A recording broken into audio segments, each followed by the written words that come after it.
Bismillahirrahmanirrahim. Assalamualaikum warahmatullahi wabarakatuh. Perkenalkan, nama saya Muhammad Tara Yudino dari kelas F semester 4 Ekonomi Syariah, NIM 180412096. Dosen pengampu Ibu Diah Wulandari. Di sini saya akan mempresentasikan materi mengenai obligasi syariah. Saat ini obligasi menjadi salah satu instrumen investasi yang cukup diperhitungkan oleh kalangan milenial. Modal dan risiko investasi tak begitu besar dan cocok bagi yang masih pemula. Obligasi adalah surat pinjaman tertentu yang berasal dari pemerintah dan bisa diperjualbelikan. Jadi dapat dikatakan obligasi merupakan surat hutang piutang pada jangka waktu tertentu dan memiliki bunga.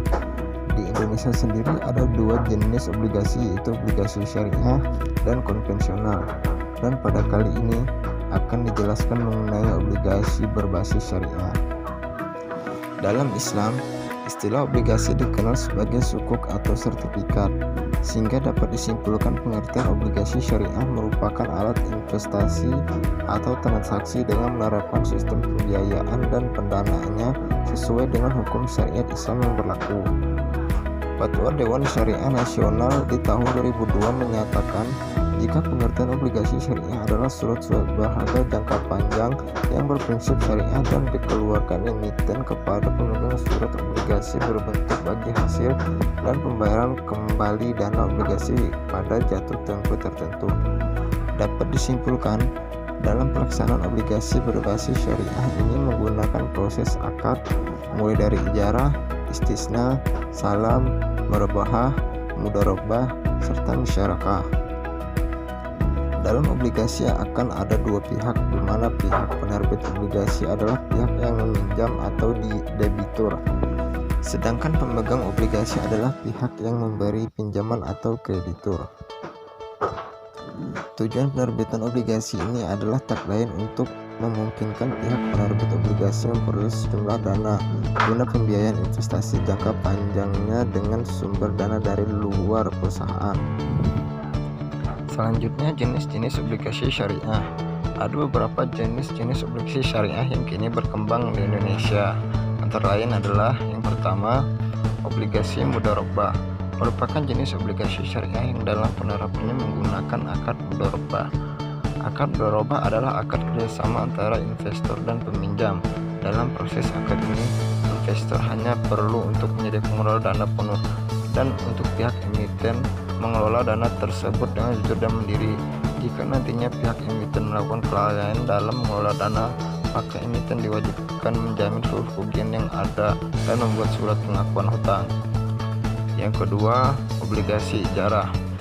Sesuai dengan namanya, obligasi syariah ini menggunakan akad ijarah yang mana proses akad ini mengambil manfaat melalui jalan penggantian, sehingga dapat dikatakan jika pemilik dana akan memberikan kebebasan kepada emiten dalam menggunakan dana tersebut melalui persyaratan pemberian imbalan untuk pemilik dana.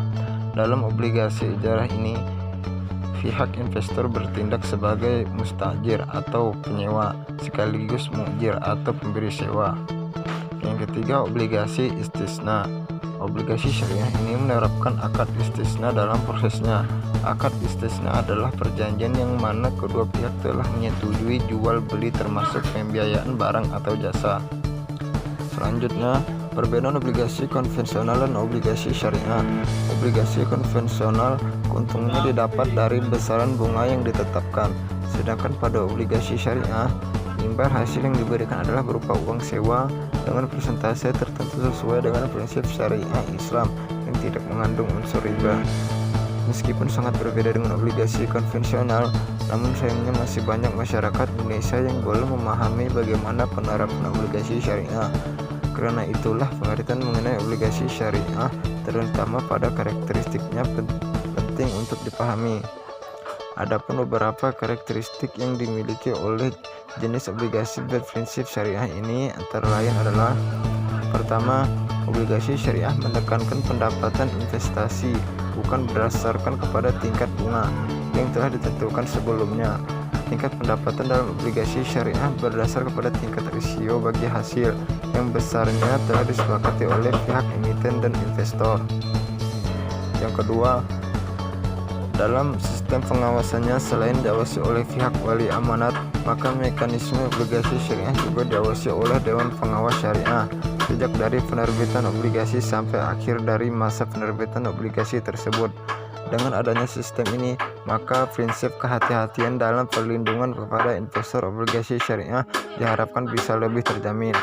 Yang ketiga, jenis industri yang dikelola oleh emiten serta hasil pendapatan perusahaan penerbitan obligasi harus terhindar dari unsur non-halal. Selain itu, dalam obligasi syariah tidak diberlakukan istilah bunga.